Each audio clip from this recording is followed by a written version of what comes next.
kebanyakan dari kita pasti tidak asing dengan istilah gangguan mental. Nah, gangguan mental bisa terjadi pada siapa saja, bahkan yang terlihat baik-baik saja sekalipun. Kebanyakan orang hanya mengetahui gangguan mental seperti depresi, delusi, bulimia, dan yang banyak diperbincangkan akhir-akhir ini, anxiety dan bipolar. Tapi nyatanya, gangguan mental lebih banyak dari itu. Dan beberapa orang bisa jadi tidak mengetahui jika hal itu bisa saja termasuk dalam gangguan mental, seperti halnya pada gangguan kepribadian antisosial, yang mana gangguan mental ini hampir tidak bisa dibedakan dengan orang-orang pada umumnya. Hal ini dikarenakan orang dengan kepribadian antisosial mampu memanipulasi tindakannya sehingga itu terlihat seperti hal yang wajar dan bisa dibenarkan. Di samping itu, orang dengan gangguan kepribadian antisosial juga pandai dalam merangkai kata untuk menutupi kebenaran atau pandai berbohong. Namun, kita juga tidak bisa langsung menunjuk orang yang kita curigai memiliki gangguan mental. Tentu saja, hal itu harus dilakukan oleh ahlinya, yaitu psikolog, dan melalui beberapa proses. Nah, untuk mengetahui mengenai kepribadian antisosial lebih lengkapnya, ikuti terus penjelasan kelompok 3 berikut ini. Definisi antisosial. Antisosial terdiri dari dua kata, yaitu anti dan sosial. Anti di sini diartikan sebagai sesuatu yang menentang. Sedangkan sosial di sini yang berarti berkenaan atau berhubungan dengan masyarakat. Jadi bisa diartikan bahwa antisosial adalah suatu tindakan atau suatu sikap yang melawan kebiasaan masyarakat dan kepentingan pada umumnya.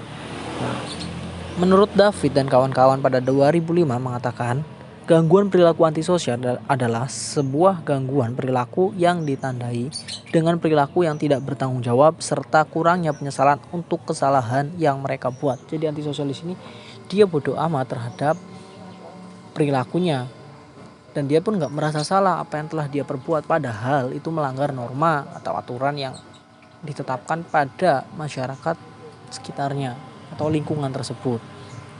Nah, dalam PPDGC, gangguan kepribadian antisosial ini adalah sebagai gangguan kepribadian disosial. Dan gangguan ini biasanya timbul karena perbedaan yang besar antara perilaku dan norma sosial yang berlaku. Akhirnya bersikap tidak peduli dengan perasaan orang lain, sikap yang amat tidak bertanggung jawab, tidak peduli terhadap norma, peraturan, dan kewajiban sosialnya gitu. Dia tidak mampu mempertahankan hubungan agar berlangsung lama meskipun tidak ada kesulitan untuk mengembangkannya. Dan akhirnya mudah menjadi frustasi dan bertindak agresif, termasuk tindakan kekerasan. Tidak mampu untuk menerima kesalahan dan belajar dari pengalaman, terutama dari hukuman. Sangat cenderung untuk menyalahkan orang lain atau menawarkan rasionalisasi yang dapat diterima.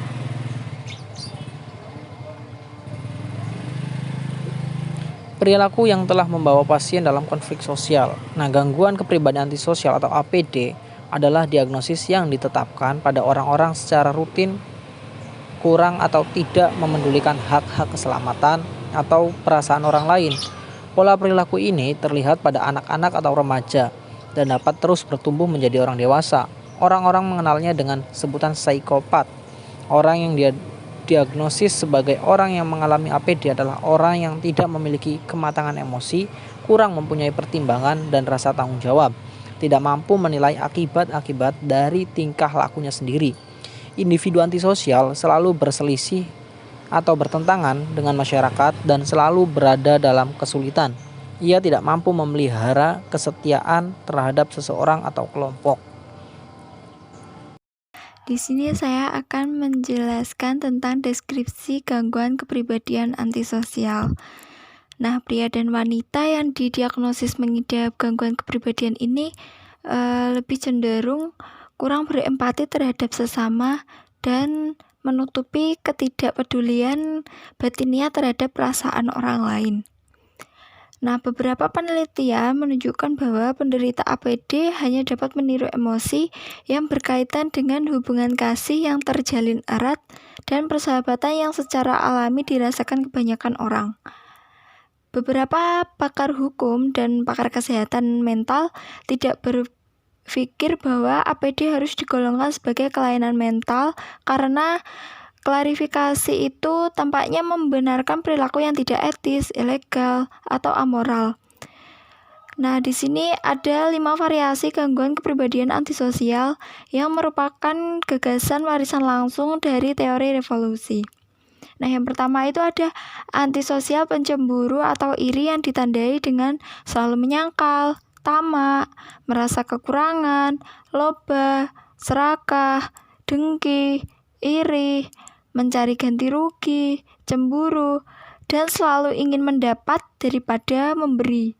Nah, yang kedua itu ada antisosial penjaga reputasi yang ditandai dengan tidak mau dianggap rapuh, cacat, kurang, tak terkalahkan, menang sendiri, bersikeras ketika statusnya dipertanyakan, dan tidak mau diremehkan.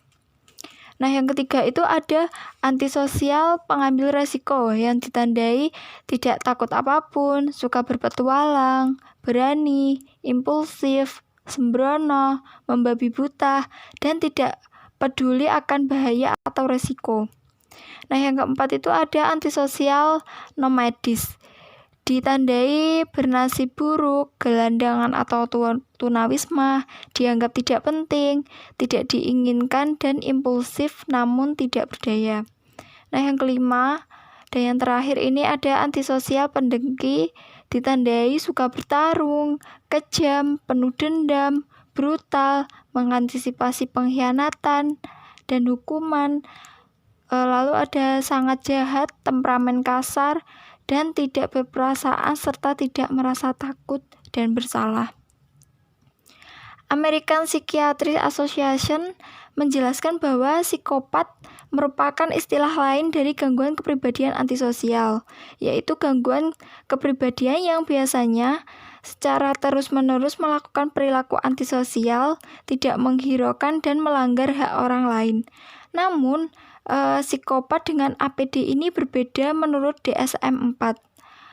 Kalau APD itu hampir seluruhnya difokuskan pada perilaku yang dapat diobservasi, misalnya pelanggaran atau perilaku antisosial yang berulang. Sebaliknya, psikopat ini lebih kecil penekanannya pada perilaku yang dapat diobservasi. Dengan kata lain, psikopat ini lebih difokuskan pada ciri kepribadian, misalnya pesona superficial, manipulatif, kurang penyesalan, dan self-centered. Sebagian orang dengan gangguan antisosial belum tentu psikopat, namun mereka psikopat memenuhi diagnosis gangguan antisosial. Penyebab dari adanya antisocial personality disorder. Yang pertama adalah genetik dan pola asuh. Antisocial personality disorder dapat diturunkan melalui genetik dan pola asuh yang diberikan kepada seorang anak. Genetik dan pola asuh ini menyumbangkan antara 44% sampai 72% resiko terkena antisocial personality disorder. Namun begitu, anak yang lahir dari orang tua dengan antisocial personality disorder tetapi diadopsi oleh keluarga normal lainnya, maka pola asuh dan lingkungan keluarga di mana ia diadopsi dapat menurunkan resiko anak terkena antisocial personality disorder. Dalam DSM-4 menyebutkan bahwa orang yang menunjukkan tanda-tanda gangguan perilaku disertai gangguan attention deficit atau hyperactivity sebelum usia 10 tahun memiliki peluang lebih besar untuk terkena antisocial personality disorder saat ia dewasa daripada anak-anak lainnya yang tidak menunjukkan tanda-tanda tersebut. Penyebab yang kedua adalah biologi. antisosial merupakan gangguan moral brain, dan area yang mengalami disfungsi adalah amigdala. Amigdala memungkinkan individu untuk belajar sesuatu atau perilaku yang baik dan buruk, sehingga sangat berperan dalam pengambilan keputusan secara moral. Hal ini karena amigdala mempunyai hubungan timbal balik antara korteks temporal. Oleh sebab itu, individu antisosial dengan gangguan pada amigdala akan sulit untuk bersosialisasi. Selain amigdala, ada ventromedial prefrontal cortex atau disingkat dengan VMPFC yang juga berperan dalam perkembangan dan pengambilan keputusan secara moral. Informasi yang dihasilkan amigdala tidak hanya dikirimkan ke temporal dan korteks visual, namun juga dikirimkan ke VMPFC dan korteks orbitofrontal.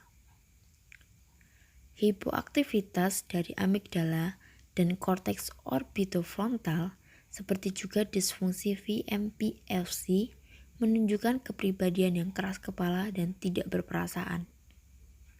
Sebuah studi pencitraan otak telah mengidentifikasi beberapa karakteristik khusus dalam otak yang didiagnosis dengan antisocial personality disorder yang menunjukkan disfungsi struktur di lobus frontal dan temporal otak. Itulah kedua penyebab dari adanya antisocial personality disorder pada seseorang. Materi yang selanjutnya yaitu mengenai gejala kepribadian antisosial. Nah, orang-orang dengan kepribadian antisosial memiliki gejala yaitu tidak memiliki rasa bersalah. Mereka tidak mampu merasakan perasaan bersalah. Nah, karena itu, orang-orang dengan kepribadian antisosial kerap mengabaikan hak-hak orang lain. Mereka tidak memperdulikan jika orang lain memiliki kewenangan, memiliki kepemilikan terhadap sesuatu, atau bisa disebut mereka sangat egois.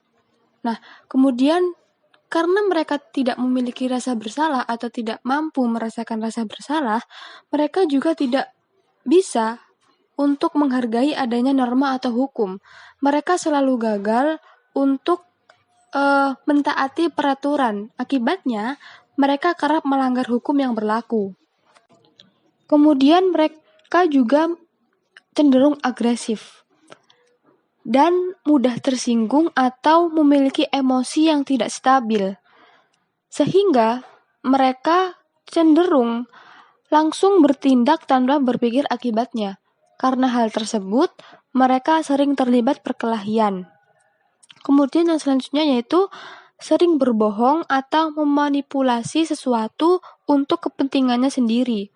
Nah, orang-orang dengan kepribadian antisosial ini sangat pandai dalam memanipulasi atau dalam hal berbohong. Karena itu, mereka bisa merasionalkan tingkah laku mereka yang tidak tepat menjadi terlihat masuk akal dan dapat dibenarkan.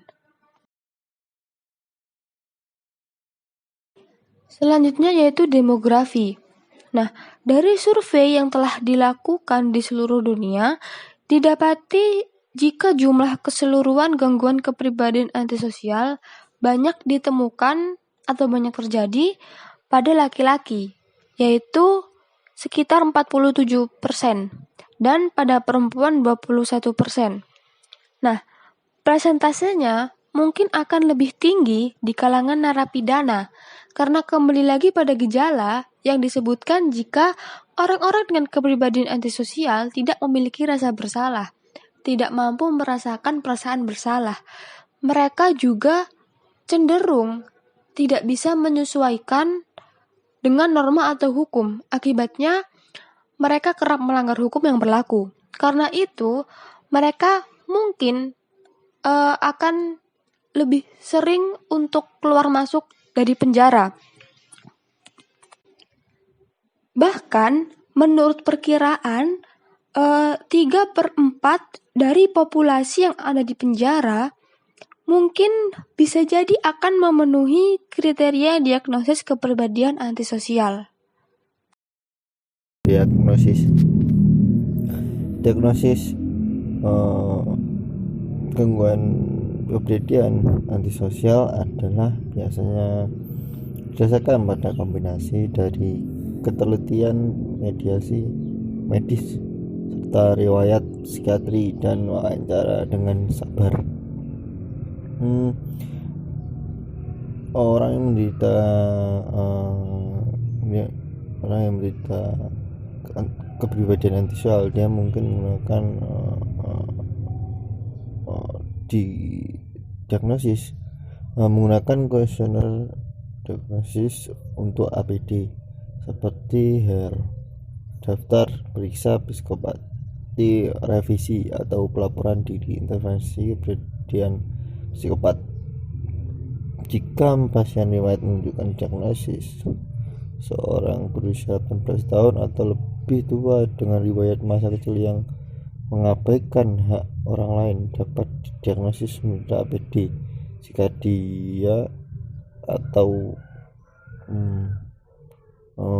dia memberikan bukti dari ketiga kriteria menurut DSM atau FTR berikut ini. Yang pertama yaitu terdapat pola pervasif dari sikap acuh tak acuh dan kekerasan untuk berkuasa atas orang lain sejak 15 tahun yang terdiri dari 3 atau lebih, seperti A.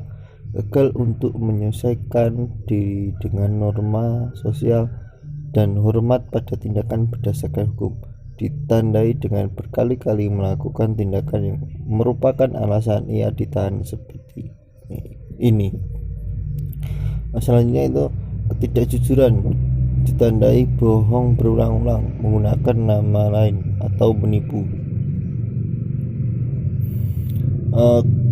Impulsif atau kegagalan untuk merencanakan sesuatu, mudah tersinggung, agresif, ditandai diperkelahian berulang kali atau penyerahan. Sikap acuh tak acuh yang sembrono terhadap keselamatan diri sendiri atau orang lain. Tindakan tidak tanggung jawab yang konsisten, ditandai dengan kegagalan berulang dan mempertahankan perilaku kerja yang konsisten, menghormati kewajiban keuangan. Kurangnya rasa penyesalan, ditandai dengan biasa saja atau merasionalisasi dirinya disakiti, dicuri, dianiaya orang lain. Untuk kriteria selanjutnya itu berusia minimal 18 tahun. Bukti terjadinya gangguan tingkah laku timbul sebelum 15 tahun. Timbulnya perilaku antisosial yang tidak terjadi pada keadaan skizofrenia atau episode manik. Treatment atau perawatan. Di sini karena orang-orang mengalami gangguan kepribadian antisosial ini tidak memiliki gejala yang lazim dari tingkah laku abnormal, yakni seperti kecemasan, depresi, delusi, halusinasi. Nah, ini maka mereka ini tidak dapat didiagnosis sebagai orang yang mengalami masalah psikologis karena tingkah laku mereka ini sering dilihat sebagai pelanggaran di mana mereka akan mendapat hukuman. Nah, di sini juga akan membicarakan beberapa pendekatan perawatan, yakni yang pertama adalah pendekatan psikodinamik. Dalam teori psikodinamik ini mengemukakan bahwa orang yang mengalami gangguan kepribadian antisosial ini tidak memiliki figur orang tua yang penuh kasih. Dengan demikian, para terapis yang berorientasi pada pendekatan ini berusaha memberi figur orang tua yang sportif. Nah, dalam menangani pasien tersebut, para terapis ini memberi dukungan, afeksi, dan pemahaman untuk terus membimbing pasien dengan sikap yang tegas. Adapun laporan tentang efektivitas dari psikoterapis untuk merawat pasien ini, namun hasilnya tetap memberikan kesimpulan yang negatif. pendekatan yang kedua adalah pendekatan fisiologis. Nah, dalam pendekatan fisiologis ini mengemukakan bahwa gangguan kepribadian antisosial ini terjadi karena korteks kurang terangsang. Nah, sehingga orang-orang yang mengalami gangguan kepribadian antisosial ini tidak dapat mengkondisikan dengan baik, atau pasien dapat dirawat dan selama itu pasien dapat dirawat dengan menggunakan obat stimulus kortikal, di mana dari obat stimulus tersebut ternyata mendapatkan pengaruh positif. Mereka lebih mudah untuk mengkondisikan sehingga mereka seperti orang-orang yang normal. Adapun bukti lain dari pemberian obat stimulus yaitu efektif untuk mengurangi simptom-simptom tingkah laku umum dari gangguan kepribadian antisosial. Selanjutnya saya akan membahas tentang prognosis atau prognosa. Nah, APD ini dapat mengikuti perjalanan kronis dan tak henti-hentinya dari masa kanak-kanak hingga dewasa. Nah, sifat impulsif ini yang menjadi ciri gangguan ini mengarah pada hukum penjara atau kematian, di mana ada beberapa bukti bahwa perilaku terburuk yang menandakan APD ini berkurang itu pada usia baya karena perilaku mereka itu tidak agresif. Nah, prognosisnya itu juga bervariasi. Ada beberapa laporan menunjukkan berkurangnya gejala gangguan kepribadian antisosial ini pada usia tua. Selanjutnya, mengenai prevention atau pencegahan. Mencegah kan artinya melakukan tindakan supaya tidak terjadi sesuatu. Jadi mencegah gangguan APD ini berarti kita melakukan tindakan supaya gangguan kepribadian ini tidak terkena gitu oleh seseorang. Nah, di sini pencegahan yang paling pas itu seharusnya dimulai dengan intervensi pada anak usia dini. Karena apa? Karena seorang anak-anak itu adalah hanya melakukan suatu peniruan afeksi pada orang lain. Apabila seseorang anak kecil diasuh oleh orang yang mempunyai gangguan APD ini, dia akan kemungkinan besar meniru gayanya kan.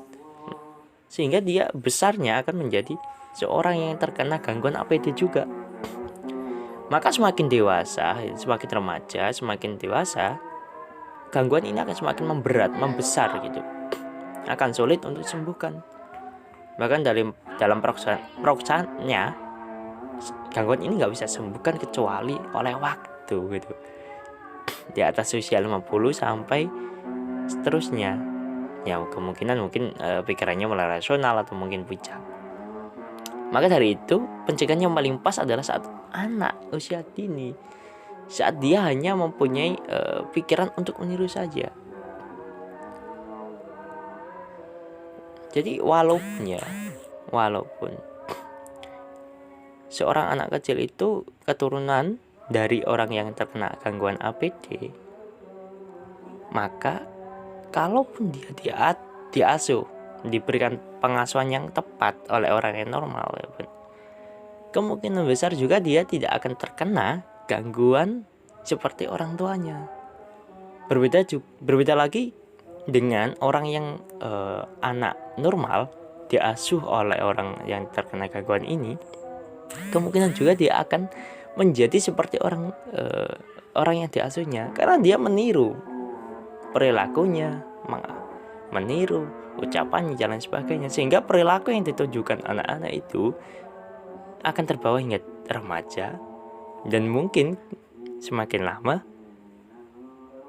akan mampu untuk hampir seluruh meniru perbuatan orang yang diasuhnya. Maka katanya Krishman, APD itu terbentuk karena salah satu pola asuh pada masa anak kecil.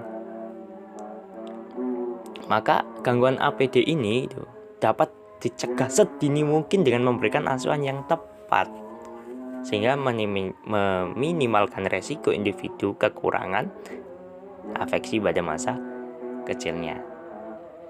Jadi kurang lebih seperti itu.